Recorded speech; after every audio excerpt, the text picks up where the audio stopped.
बोलती पुस्तके. ज्यांना वाचनाचा नाद त्यांना बोलती पुस्तके घाली साद. आमचं चॅनल सबस्क्राईब करा आणि सबस्क्राईब करायला इतरांनाही सांगा. नमस्कार श्रोते मित्र हो.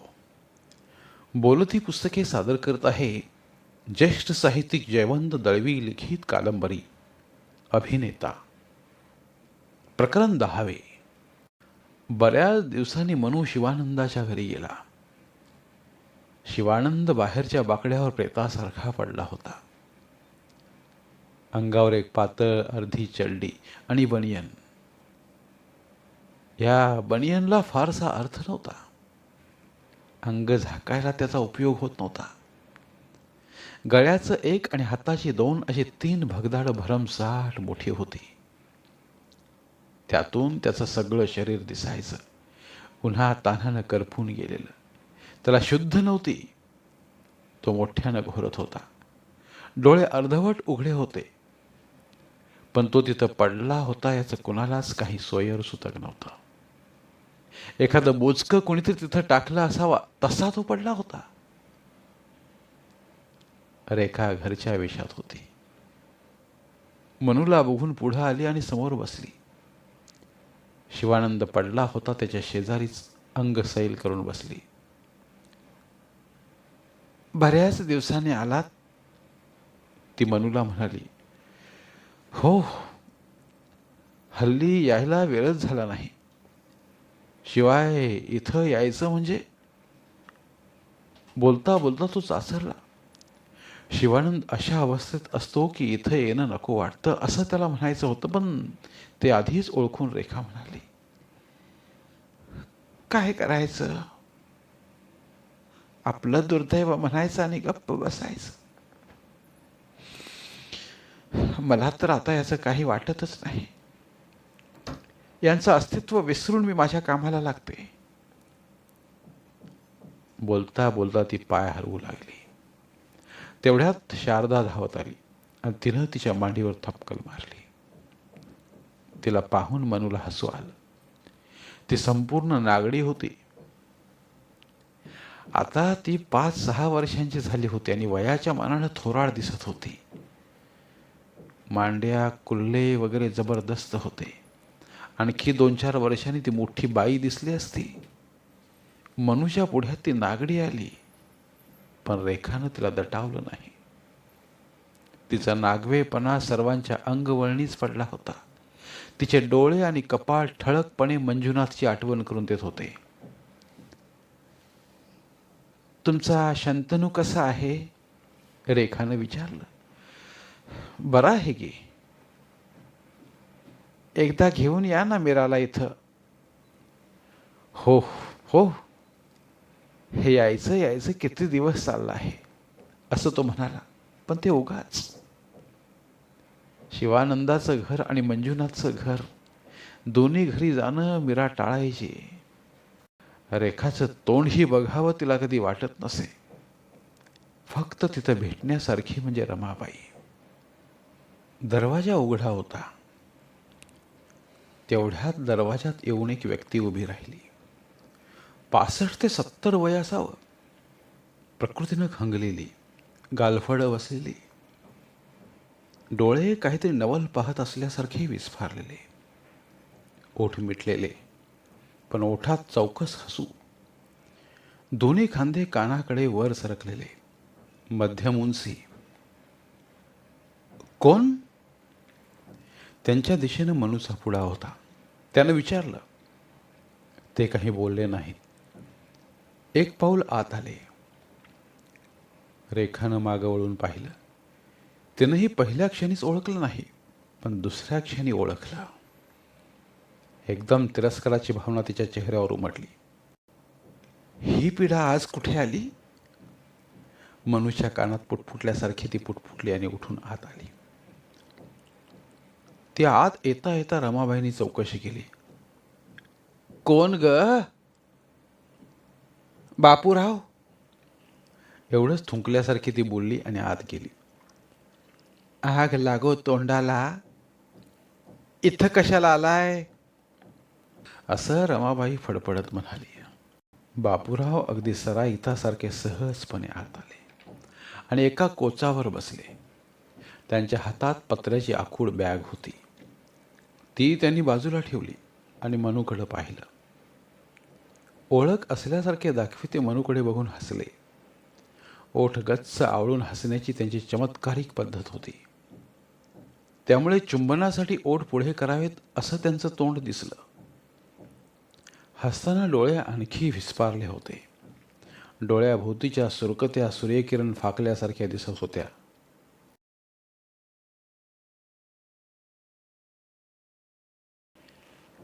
तुम्ही, त्याने हाताची तर्जनी वर उचलून ते काहीतरी आठवू लागले. मी मनू दीक्षित. Dikshit Dikshit I know. घायाळ पक्षासारखे ते डोळ्यांची उघडझाप करू लागले. अजून ते गच्च मिटलेल्या ओठांनी चोरटं हसत होते आणि मनूचा अंदाज घेत होते. मंजूचा मित्र, ते म्हणाले. हो, आय नो. पैसे मागण्याआधी एखादा कंगाल माणूस जसा अपेक्षेने बघत राहतो तसे ते बघत राहिले. क्षणभर तर ते पैसे उसने मागतील या भीतीने मनूच्या छातीत धडकी भरली,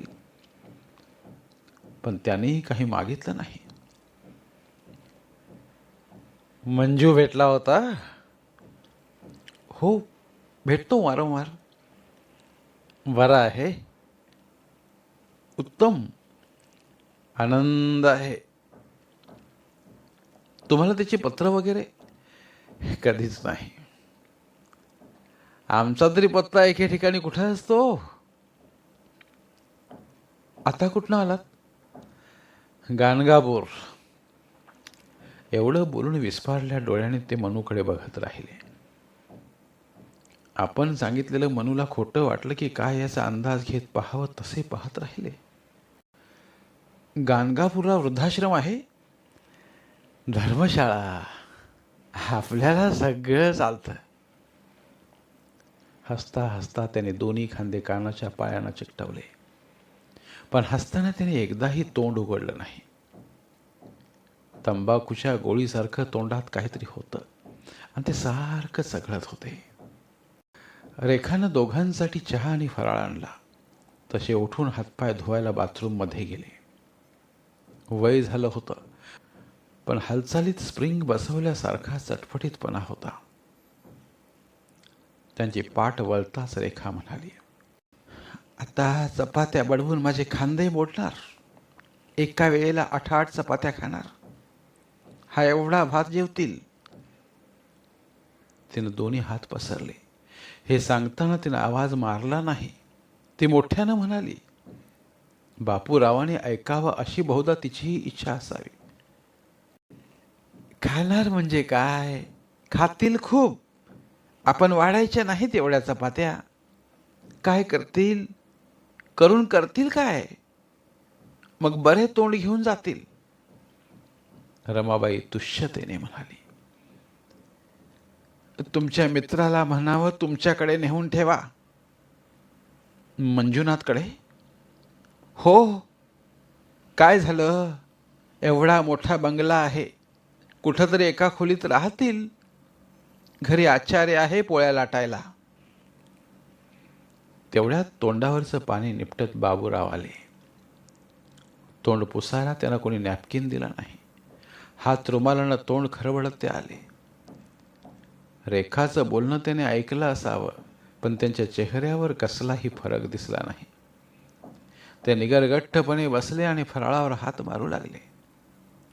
रेखाने एकाच मोठ्या डिशमध्ये 2 लाडू, 2 चकल्या आणि चिवडा असा दोघांसाठी फराळ ठेवला होता. एक लाडू संपल्यानंतर दुसऱ्या लाडवाला हात घालत त्याने विचारलं, तुला लाडू आवडत नाही वाटतं? मनूच्या उत्तराची त्यांनी वाट पाहिली नाही. दोन्ही चकल्या कुडूम कुडूम आवाज करीत खाल्ल्या आणि डिश हातावर वाकडी करीत चिवडा सगळा हातात गोळा केला. यातला एखादा पदार्थ मनूनं खाल्ला असता, पण बापूरावांचं खाणं बघता बघता तो स्वतः खायचं विसरून गेला.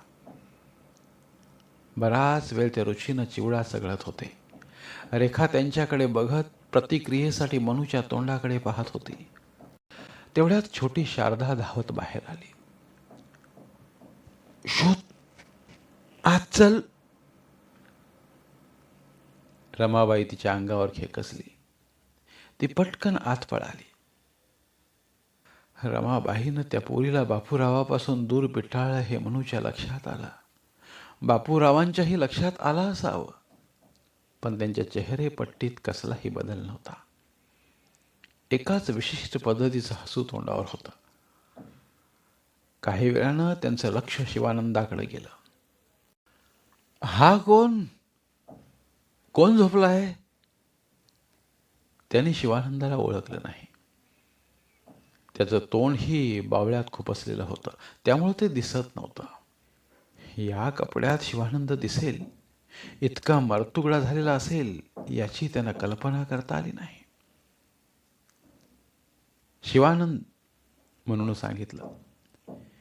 शिवानंद? त्यांना आश्चर्य वाटलं, पण चेहरा ओठ आवळून चोरटं हसल्यासारखा. आजारी होता? नाही, पितो फार. Too bad, too bad. त्याने डोळे विस्फारले, खूपच विस्फारले, आणि आपण हे काय बघतोय अशा पद्धती ते शिवानंदाकडे टक लावून बघत राहिले आणि स्वतःशीच पुटपुटल्याप्रमाणे म्हणाले, अंकुश हवाच हत्तीला, सुकानू हवेच नौकेला. कविता म्हटल्यासारखे ते त्या दोन ओळी म्हणत राहिले. मनू, रमाबाईनं हाक मारली आणि ती उठून आतल्या खोलीत गेली. मनू मागोमाग गेला. हे मी काय ऐकते? ती म्हणाली. काय? ही सानिया कोण? पेपरमध्ये तिच्या बाबतीत बातम्या येत आहेत. कौशल्याचं काय होणार? त्याला कोण सांगणार? त्याला नाही, पण तिला तरी. दुर्दैव आहे. ती तरी आता काय करणार? रमाबाई नुसती मनूच्या तोंडाकडे पाहत राहिली. तिला काही सुचत नव्हतं. मग तोंडावर पदर घेत पुटपुटल्यासारखी म्हणाली, ही पिढा आज कुठं आली एवढ्या वर्षांनी? बापूराव 7-8 वर्षांनी आले होते. मंजुनाथाच्या लग्नाला इथे होते. त्यानंतर कुठे गेले त्याचा पत्ता नव्हता. अदनं कुठं कुठं आहेत असं ऐकू यायचं. अगदी अलीकडे शिंगणापूरच्या वृद्धाश्रमात होतं असं ऐकलं होतं. पण आता गाणगापूरहून आलो म्हणाले. पायांना भिंगरी असलेल्या माणसांचं काही सांगणंच कठीण. त्याला का नाही सांगत तू? तिने विचारलं. कुणाला? त्याच तुझ्या मित्राला. काय सांगू? म्हणावं, ही पिढा तुझ्याकडे घेऊन जा. मोठा बंगला आहे, ठेव कुठं तरी. बसेल कौशल्याशी चाळे करीत. मनू खाली मान घालून स्वतःशीच पुसटसा हसला. ही पिढा इथं नको, ती ठामपणे म्हणाली. तेवढ्यात शारदा उड्या मारीत आली. तिनं झडप घालून ओढली आणि तिला दटावीत ती म्हणाली, तू जर अशी नागड्यानं बाहेर गेलीस तर तापलेली पळी मांड्यावर लागेन. जाग, कपडे घाल, असं फिरू नये. म्हणून तिला समजावलं, पण तिच्यावर कसलाच परिणाम झाला नाही. तिच्या आईनं सांगायला नको, पण तिचं लक्षच नाही. असं म्हणत रमाबाई उभी होती. ती खाली बसली. मी निघतो, सांगतो मी मंजुनाथला. त्याला यांना आपल्याकडे ठेवायला हरकत नाही. असं म्हणत मनू जायला वळला.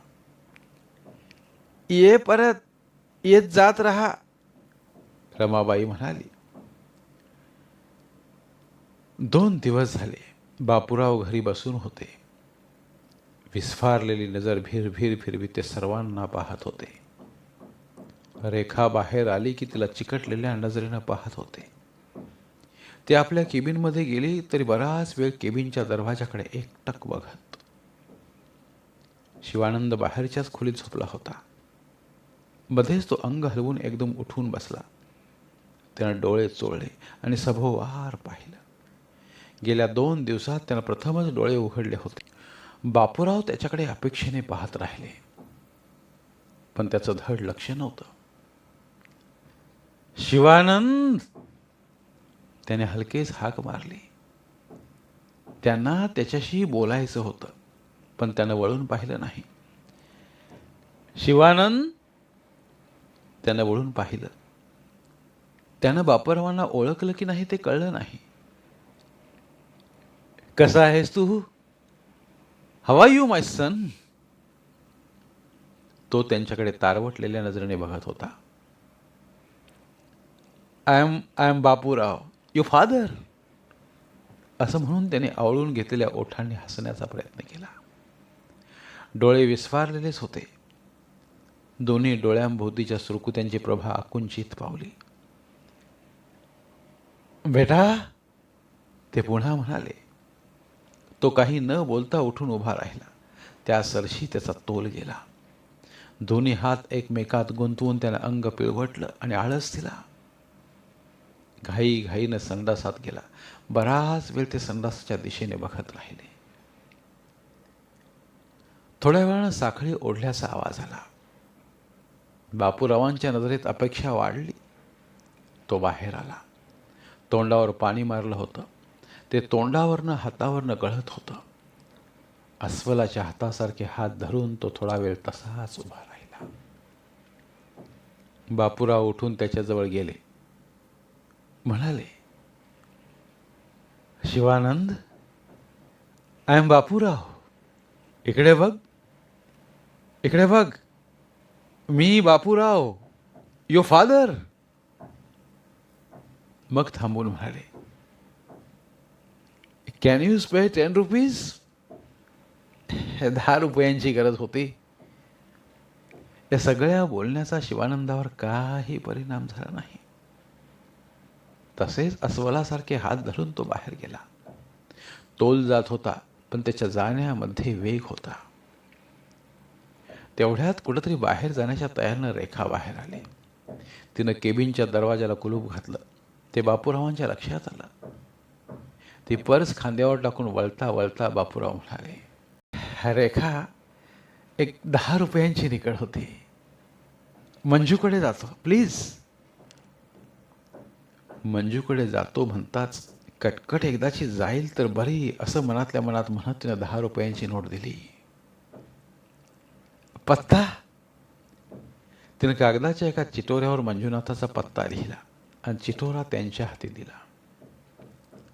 चिटोऱ्यावर लिहिताना ते वखवकल्यासारखे तिच्याकडेच बघत होते. ती निघून गेली. बापूरावांनी पंचा सोडून पॅन्ट चढवली. पॅन्टीत शर्ट सारला. वर पट्टा आवळताच पोटाचे 2 तुकडे झाल्यासारखे दिसले. डोक्यावर टोपी घातली. पंचा गुंडाळून खुंटीवर ठेवला. ते घरी गुडघ्यापर्यंत पंचा नेसत. पोटाचे 2 तुकडे पडतील अशी कनवट आवळलेली. संपूर्ण उघडे. वर छातीच्या बरगड्या. लाल मातीत लोळवल्यासारखा पंचाचा मातकट रंग. या त्यांच्या पंचामुळे रेखाच्या मस्तकाची शीर उडायची. इलेक्ट्रिक फिटिंगसाठी कोणी गिराहिकं आली तर बाहेरच्या खोलीत हे पंचा नेसून बसलेले, एखाद्या आचार्यासारखे. जेवायला बसले म्हणजे रेखा मनातनं जळफळायची. 4-4 चपात्यांचा जुडगा 2 वेळा पानात टाकावा लागत होता. एका घासाला अर्धी चपाती घ्यायची. भाजी घातल्याबरोबर संपायची. पहिल्या भाताची ढीगभर रास संपली की रिकाम्या ताटात तर्जनी आपटत बसायचे. मग ताक भात, भुरके मारल्यासारखे जेवण. कधी एकदा हे मंजुनाथकडे जातात असं तिला झालं होतं. त्यांनी कोट चढवला आणि थोडा वेळ रेंगाळल्यासारखे तिथेच उभे राहिले.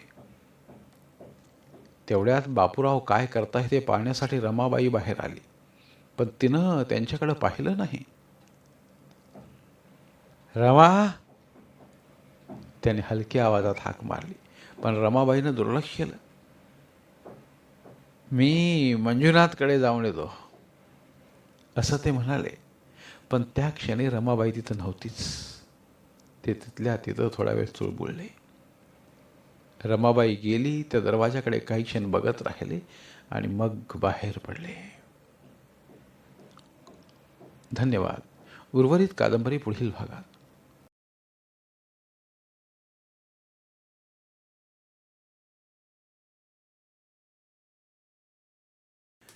धन्यवाद. प्रिय श्रोते मित्र हो, आपल्यासाठी एक आवाहन. आमच्या चॅनलच्या प्लेलिस्ट विभागात तुमच्यासाठी शेकडो कादंबऱ्यांचे ऑडिओ बुक्स उपलब्ध आहेत. तिथे प्रत्येक कादंबरीचे सर्व भाग एकत्रित मिळतील. त्यामुळे सध्या सुरू असलेल्या क्रमशः कादंबरीच्या पुढील भागासाठी वाट पाहण्याची गरज नाही. तुमच्या वेळेनुसार तुम्ही संपूर्ण कादंबरी सलगपणे ऐकू शकतात आणि साहित्याचा आस्वाद घेऊ शकता. कृपया आमच्या चॅनलच्या होमपेजवर जाऊन प्लेलिस्ट चेक करा आणि तुमची आवडती कादंबरी निवडा. धन्यवाद.